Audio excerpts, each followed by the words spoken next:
More than half of Americans over 60 are walking around right now with dangerous levels of a very specific kind of fat inside their bodies. Not the fat you can pinch, not the fat you can see in a mirror, the fat wrapped around your liver, around your kidneys, around your heart. And here's what makes this so frustrating for so many of my patients. They're eating pretty healthy. They're walking every day, but the belly just won't go away and they don't understand why. I'm Dr. William Lee. I'm a physician and scientist, and I've spent over 2 decades studying how the body grows, how it builds blood vessels, how it regulates weight, how food interacts with our biology at a cellular level. And today, I want to share something that has genuinely changed how I advise my patients who are over 60 and struggling with visceral fat. I'm going to show you 12 specific foods you can find at any grocery store that the science shows can actively shrink visceral fat. Not just healthy foods in general, specifically visceral fat. And I'm going to explain exactly why each one works, because when you understand the mechanism, you actually use these foods consistently. You stop treating it like a diet and start treating it like medicine. Let's get into it. Before we get to the foods, I want to spend 2 minutes explaining something most people don't know, because if you don't understand this, you'll keep doing the wrong things and wondering why nothing is working. There are 2 types of fat in your body. The first type is subcutaneous fat. That's the fat just under your skin. The kind you can grab. This fat is not great for you, but it's relatively harmless. The second type is visceral fat. This fat lives deep inside your abdominal cavity, wrapping around your internal organs. You cannot see it. You cannot feel it, but it is doing enormous damage. Visceral fat is metabolically active. It behaves almost like its own organ. It releases inflammatory chemicals and things called cytokines that travel through your bloodstream and promote insulin resistance, raise your blood pressure, and increase your risk of heart disease, type 2 diabetes, and even certain forms of dementia. Now here's the piece that's specific to people over 60. As we age, our hormonal balance shifts. Estrogen drops in women after menopause. Testosterone drops in men. And when these hormones decline, cortisol, our stress hormone, becomes relatively more dominant. Cortisol is a very efficient fat storage signal, and it specifically tells your body to store fat deep in the abdomen.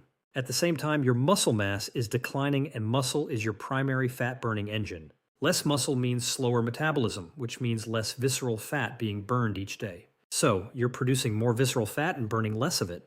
That's the double hit after 60. Now, here's the part that comes from my own research, and this is the key to understanding why these 12 foods work. Visceral fat, unlike subcutaneous fat, grows its own blood vessels. It uses a process called angiogenesis, the same process tumors use to fuel themselves, to build a blood supply that feeds it and helps it expand. My laboratory at Harvard has studied this for years. This means that certain foods, which inhibit unhealthy angiogenesis, can literally cut off the blood supply that visceral fat needs to grow. These are called anti-angiogenic foods, and several of the foods on today's list work through exactly this mechanism. The other 2 pathways I'll explain in a moment. But understand this, these 12 foods aren't just generally healthy. They target visceral fat through specific biology. That's why I'm confident recommending them to my patients. Before I give you the list, I want to give you the framework, because this is what separates a random list of healthy foods from a strategic approach to visceral fat. Every food on this list works through 1 or more of 3 biological pathways. Pathway 1, anti-angiogenic.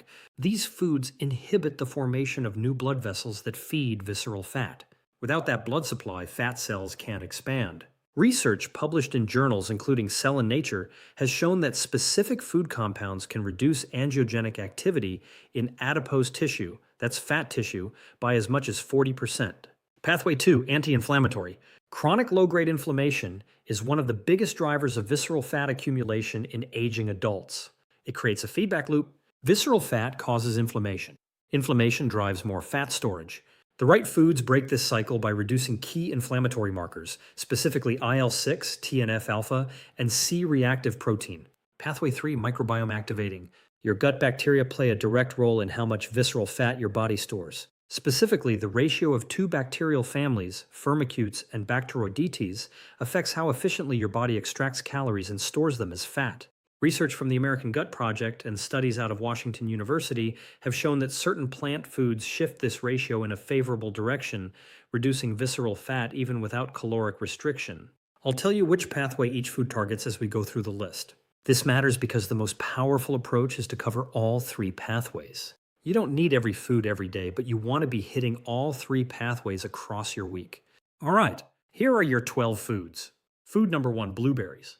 Blueberries contain a class of compounds called anthocyanins, the pigments that give them their deep blue-purple color. These anthocyanins are among the most potent natural inhibitors of VEGF, which stands for vascular endothelial growth factor.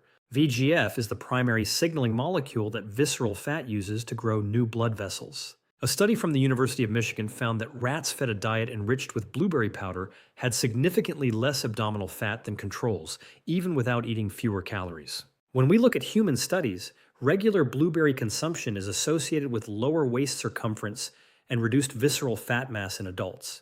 How much? Half a cup to 1 cup of fresh or frozen blueberries per day is what the research supports. Frozen is just as good as fresh. The anthocyanins are well preserved. Add them to oatmeal, blend them into a morning smoothie, or eat them on their own as a snack. One practical note for those over 60, blueberries are also among the best foods for cognitive protection. So, you're helping your brain and your waistline at the same time. Food number 2, extra virgin olive oil.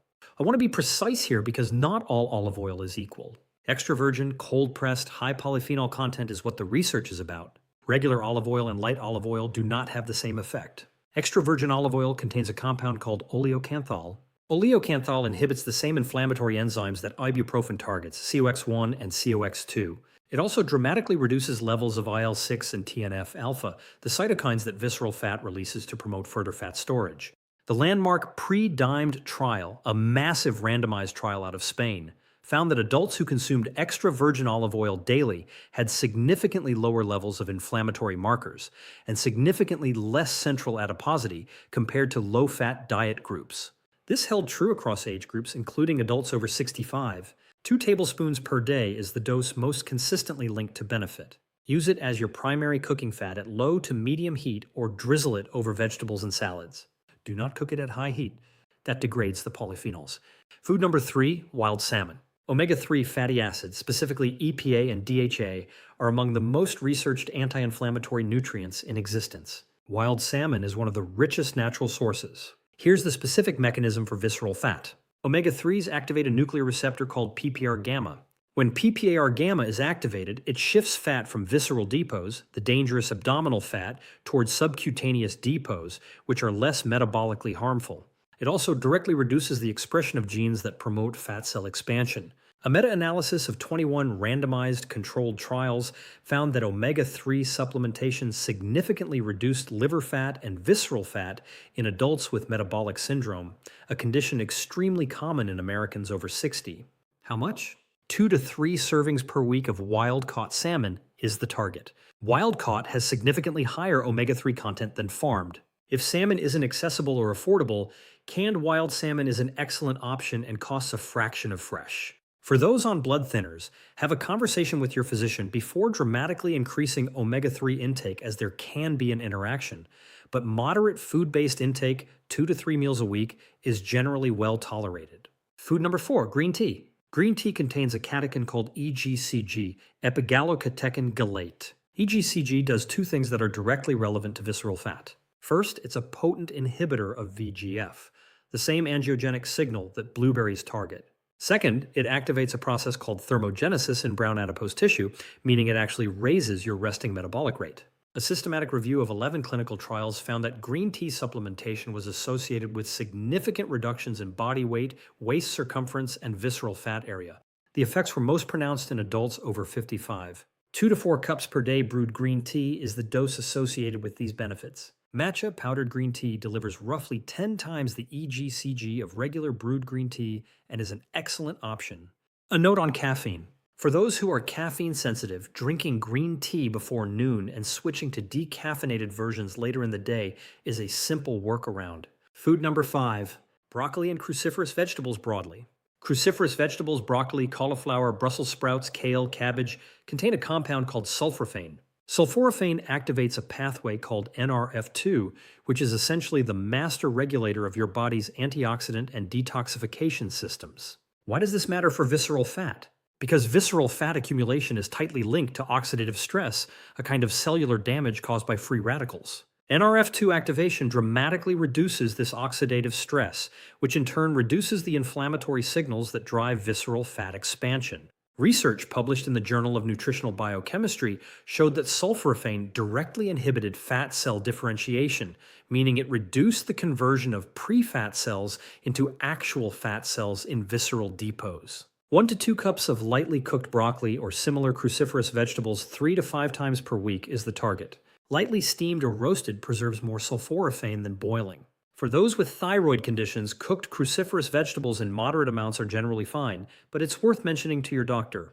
Food number 6, walnuts. Walnuts are uniquely positioned among nuts because they contain both alpha-linolenic acid, a plant-based omega-3, and a high concentration of polyphenols. Together, these selectively feed beneficial gut bacteria, particularly lactobacillus species, which are consistently associated with lower visceral fat mass. A randomized trial published in the Journal of Nutrition found that adults who consumed walnuts daily showed significant improvements in gut microbiome diversity and composition, specifically an increase in bacteria that produce short-chain fatty acids like butyrate, which signal the body to reduce fat storage. A small handful, about 1 oz or 28 g per day, is the evidence-based dose. More is not necessarily better here. Walnuts are calorie dense, and for people over 60 who may be managing caloric balance, 1 oz is the sweet spot. Food number 7, lentils and legumes. Lentils, beans, and chickpeas are the most underrated foods on this list. They are extraordinarily rich in a specific type of fiber called resistant starch, which is the preferred food source for beneficial gut bacteria. Here's what happens. Your gut bacteria ferment resistant starch and produce short-chain fatty acids, primarily butyrate. Butyrate travels to the liver and activates fat-burning pathways there. Research has specifically shown that butyrate reduces hepatic fat, liver fat, which is one of the most dangerous forms of visceral fat accumulation. Beyond the microbiome, lentils are also high in plant protein. For adults over 60 who may be struggling to meet protein needs without excess calories, lentils offer a remarkable combination. 18 g of protein and 15 g of fiber per cooked cup for around 230 calories. Half a cup to 1 cup of cooked lentils or beans 3 or more times per week is what I recommend. Canned beans, rinsed, are just as nutritious and far more convenient. Food number 8, turmeric. And this one comes with an important pairing. The active compound in turmeric, curcumin, is one of the most studied anti-inflammatory agents in nutritional science. It works by inhibiting NF-kappa B, which is arguably the single most important master switch for inflammatory gene expression in the body. When NF-kappa B is active, it promotes visceral fat expansion. Curcumin dials it down. The problem with turmeric is bioavailability. Curcumin on its own is not well absorbed, but piperine, the active compound in black pepper, increases curcumin absorption by up to 2,000%. So the pairing is not optional. It's essential. Half a teaspoon to 1 TSP of turmeric with a pinch of black pepper daily is the target. Add it to soups, stews, scrambled eggs, rice dishes, or golden milk. For those on blood thinners or with gallbladder issues, medicinal doses of turmeric should be discussed with a physician, but culinary amounts are safe for virtually everyone. Food number 9, dark chocolate. And yes, this is real evidence-based medicine. High cacao dark chocolate, 85% or higher, is rich in flavonols, particularly epicatechin. Epicatechin increases circulating levels of adiponectin, a hormone produced by fat cells that paradoxically promotes fat burning. Lower adiponectin is strongly associated with increased visceral fat. Higher adiponectin is associated with the reverse. Additionally, cocoflavanols have significant anti-angiogenic properties, inhibiting the VEGF signaling that allows visceral fat to grow its blood supply. 1 to 1.5 ounces of 85% or higher dark chocolate 3 to 4 times per week is the dose that appears in the literature. The key is the percentage. 70% has some benefit, but 85 and above is where the flavanol concentration is high enough to matter. This is not permission to eat milk chocolate or chocolate-flavored desserts. It must be dark high cacao chocolate. Read the label. The first ingredient should be cacao or cocoa mass, not sugar. Food number 10, fermented foods. Yogurt with live cultures, kefir, kimchi, sauerkraut, miso, and kombucha. These foods deliver live probiotic bacteria directly to your gut. Among the most relevant species for visceral fat are Lactobacillus gasseri and Lactobacillus rhamnosus. A randomized trial published in the European Journal of Clinical Nutrition found that daily consumption of Lactobacillus gasseri for 12 weeks led to a 4.6% reduction in visceral fat area measured by CT scan in overweight adults. This was without any other dietary change. For people over 60, this is particularly important because gut microbiome diversity tends to decline with age. Fermented foods are one of the most effective ways to support diversity. 1 to 2 servings per day of a fermented food, Whether that's a cup of kefir in the morning, some kimchi with lunch, or a small serving of full-fat yogurt is a realistic and powerful target. For those who are lactose intolerant, kimchi, sauerkraut, and miso are all non-dairy options. Food number 11, pomegranate. This one surprises most people, but the science is compelling. Pomegranate contains polyphenols called punicalagins. In the gut, punicalagins are converted by certain bacteria into a compound called urolithin A, and urolithin A does something remarkable. It activates a cellular cleanup process called mitophagy, the recycling of damaged mitochondria. Here's the connection to visceral fat. Damaged mitochondria produce excessive free radicals, which drive the inflammatory signaling that promotes visceral fat storage. By cleaning up those damaged mitochondria, urolithin A reduces this source of inflammatory stress, and research in animal models and early human trials has shown a direct reduction in visceral fat with regular pomegranate consumption. Half a cup of pomegranate arils 3 to 4 times per week, or 4 to 6 ounces of 100% pomegranate juice, not pomegranate cocktail, daily is what I recommend. Pomegranate seeds are also easy to add to salads or yogurt bowls. And food number 12, ground flaxseed. Flaxseed contains 2 powerhouse components. First, lignans, plant-based compounds that are converted by gut bacteria into enterolactone, a phytoestrogen that helps modulate cortisol activity. For people over 60 whose visceral fat accumulation is being driven by elevated cortisol, this is significant. Lignans literally help reduce cortisol-driven fat deposition. Second, flaxseed contains a gel-forming fiber called mucilage that acts as a prebiotic, selectively feeding beneficial bacteria and producing the butyrate we talked about earlier. 1 to 2 tablespoons of ground flaxseed per day is the dose. It must be ground. Whole flax seeds pass through your digestive largely undigested. Ground flaxseed can be stirred into oatmeal, blended into smoothies, mixed into yogurt, or used as a topping on salads. Store it in the refrigerator after grinding to prevent oxidation of the omega-3s. Now, I know what some of you are thinking. Dr. Lee, this is 12 different foods. I can't reorganize my entire life around a grocery list. I hear that, and I want to be clear, you don't need to eat all 12 every single day. What you want to do is build a rotation so that across any given week, you're consistently hitting all 3 pathways. Let me give you a sample day to show you how naturally these foods fit together. Breakfast, a bowl of oatmeal with half a cup of blueberries, 1 TBSP of ground flaxseed, and a cup of green tea alongside. Lunch, a large salad with leafy greens, half a cup of canned lentils, a handful of walnuts drizzled with 2 TBSP of extra virgin olive oil and lemon. Afternoon, 1 oz of 85% dark chocolate, or a small cup of kefir with pomegranate arils. Dinner, wild salmon, roasted broccoli with a turmeric black pepper seasoning, and a side of kimchi. That's a realistic, enjoyable day of eating, and it covers all 3 pathways, all 12 foods, without a single moment of deprivation. Now, how long does this take to work? I want to give you an honest answer. Visceral fat responds to dietary change, but it takes consistent effort over time. Most of my patients who rotate 6 to 8 of these foods into their regular meals start seeing measurable changes in waist circumference within 8 to 12 weeks. MRI and CT measurements of visceral fat area tend to show significant reductions at the 3-month mark. The keyword is consistent. 1 week of blueberries and salmon won't move the needle. But 3 months of building these foods into your daily rhythm, that's where the biology catches up. Before I wrap up, I want to flag 3 mistakes I see constantly. Not because I want to criticize, I see smart, well-intentioned people make these mistakes all the time, including some of my own patients. Mistake number 1, eating the food in the wrong form. Blueberry muffins are not blueberries. Olive oil flavored crackers are not extra virgin olive oil. Dark chocolate flavored yogurt is not 85% cacao dark chocolate. The food industry is very good at taking a food associated with health and creating a processed version that has none of the beneficial compounds.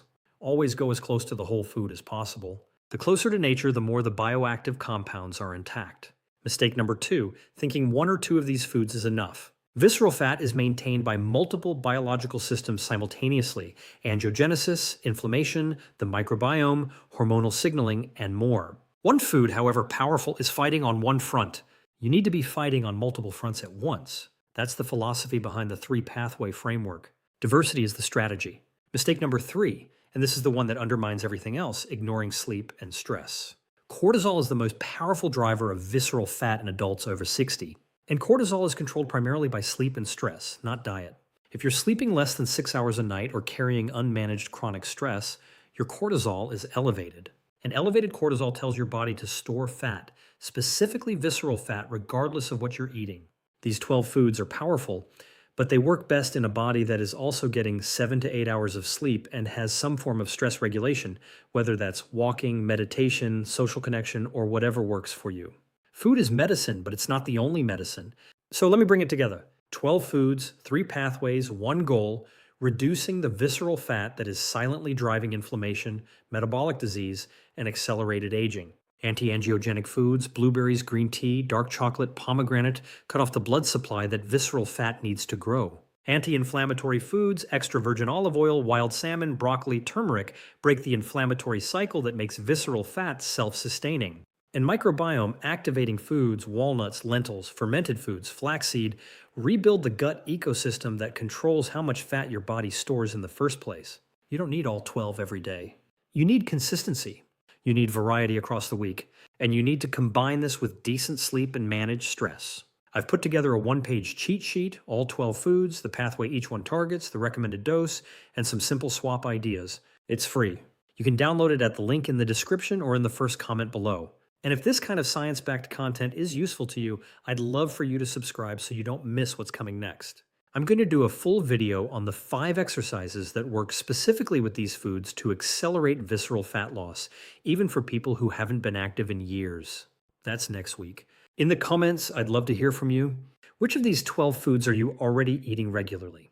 And which one surprised you the most? I read every comment. This community, Aging Strong Together, is something I take seriously. Your questions shape what I make next. I want to leave you with this. You are not too old to change your body. The science is unambiguous on this. Your body at 60, 65, 70 is still extraordinarily responsive to the right inputs. It still heals. It still adapts. It still surprises us. These 12 foods are some of the most powerful inputs you can give it. Start tomorrow. Start with 1. And I'll see you in the next video.